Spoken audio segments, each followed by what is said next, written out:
Bendiciones, quiero compartir con todos ustedes una palabra de parte del Señor.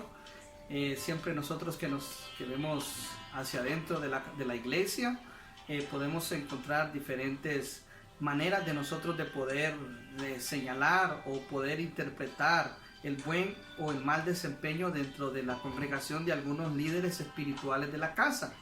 Pero cuando se trata de este asunto, nosotros tenemos que ser prácticos en saber qué es lo que la palabra del Señor dice acerca de nuestros líderes, de aquellos que nos están dirigiendo, si realmente cumplen los requisitos que la palabra del Señor dice. Recuerde que la palabra del Señor no nos manda a juzgar a nadie, nos manda, dice la palabra del Señor, a conocer el árbol por su fruto. Y aquí es donde nosotros vamos a ser efectivos en poder, a través de las escrituras, poder evaluar el desarrollo del liderazgo o el desarrollo espiritual de algunas personas.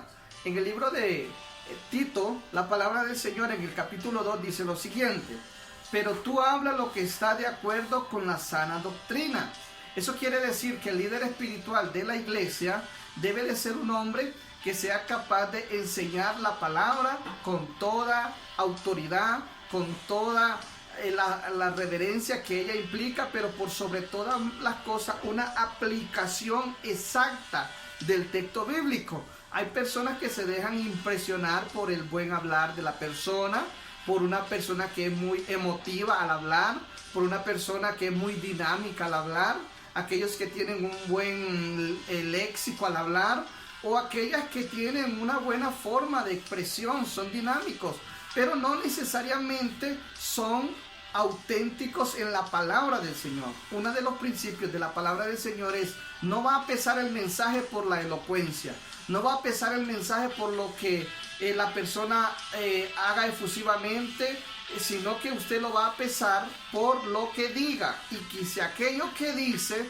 está aplicado perfectamente al texto bíblico. Si es así, entonces esa persona será evaluada como un buen predicador si está pegado a los principios bíblicos, no a sus propios deseos de su corazón, no a sus visiones, no a sus revelaciones personales, no a su autorrevelación, sino que está apegado a la sana doctrina. Ese va a ser el punto de partida para evaluar un buen predicador, o si la iglesia donde usted asiste es de sana doctrina, si su pastor, si su maestro le está enseñando la Biblia conforme a la palabra de Dios. Y otro principio de liderazgo es, dice el versículo 2 de Tito 2, que los ancianos sean sobrios, serios, prudentes, sanos en la fe, en el amor, en la paciencia. Las ancianas asimismo sean reverentes en su porte, no calumniadoras, no esclavas del vino, maestras del bien, que enseñen a las mujeres jóvenes a amar a sus maridos y a sus hijos, a ser prudentes, castas, cuidadosas de su casa, buenas, sujetas a sus maridos, para que la palabra del Señor no sea blasfemada. Los principios están claros en la palabra del Señor. Asimismo, ¿qué quiere que los hombres de Dios sean? Dice la palabra del Señor: hombres sobrios, hombres de una sola palabra, no tengan dobleces, que sean hombres prudentes, dice la palabra del Señor, que si les confiere algún secreto, algo que las personas quieran hablar con ellos, que sepan guardar el secreto, que sean prudentes al hablar, no den opinión a la ligera, sean sanos en la fe. Eso quiere decir que son hombres que creen a la palabra, que están motivando a la iglesia a tener esperanza, a tener confianza, a esperar en Dios. Son hombres llenos de amor y hombres llenos de paciencia, dice la palabra del Señor. Son las virtudes de un anciano dentro de la congregación. Los que se comportan de esta manera, podemos nosotros evaluar y decir: es un buen anciano porque es un hombre sobrio.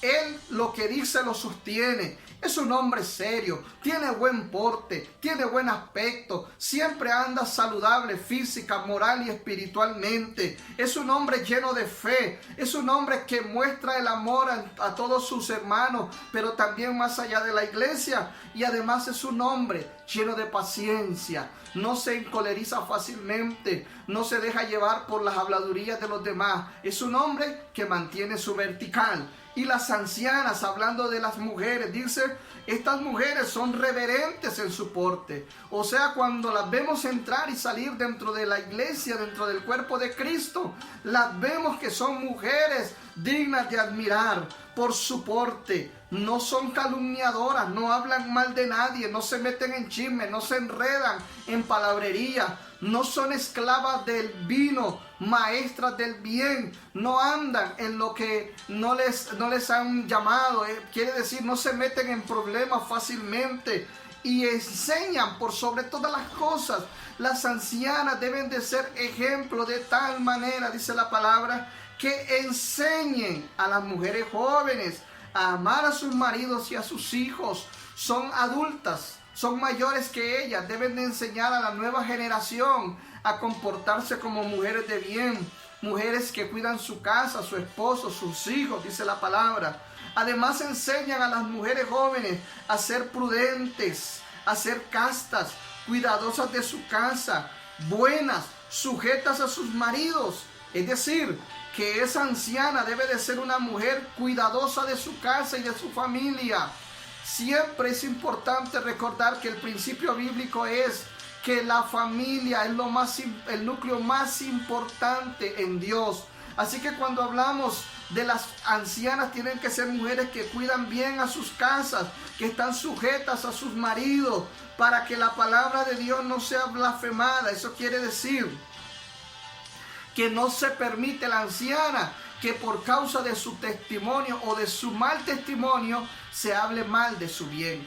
Nada vale que una persona sea un gran miembro de la congregación y un pésimo ejemplo para la sociedad fuera de la iglesia. Los hombres y mujeres que están al frente de la iglesia deben ser hombres que son ejemplos tanto dentro como fuera de la iglesia. Dice la palabra del Señor, asimismo a los jóvenes que sean prudentes. Los jóvenes tienen que saber comportarse. Los jóvenes tienen que saber cómo ser jóvenes de bien. Los jóvenes tienen que ser de buen testimonio. Y termina diciendo la palabra, presentándote tú en todo como ejemplo de buenas obras, en la enseñanza, mostrando integridad, seriedad, palabra sana e irreprochable. Si alguien quiere liderazgo dentro de la iglesia, si alguien aspira a ser un líder dentro de una congregación, lo primero que tiene que hacer es ser un buen ejemplo. Tiene que mostrarse como un verdadero cristiano, tiene que mostrarse como un hombre de Dios, ejemplo de buenas obras, es sano en la enseñanza, es serio en la palabra del Señor, tiene palabra sana e irreprochable. Esos son los requisitos que la palabra del Señor señala para liderazgo. Hay otros que vamos a encontrar en el libro de Segunda de Timoteo, pero eso lo vamos a ver en otra enseñanza, que otro día que el Señor nos permita estar una vez más con todos ustedes. Les saludo, les bendigo y les amo en el amor de Cristo. Soy el pastor Salomón Palacios.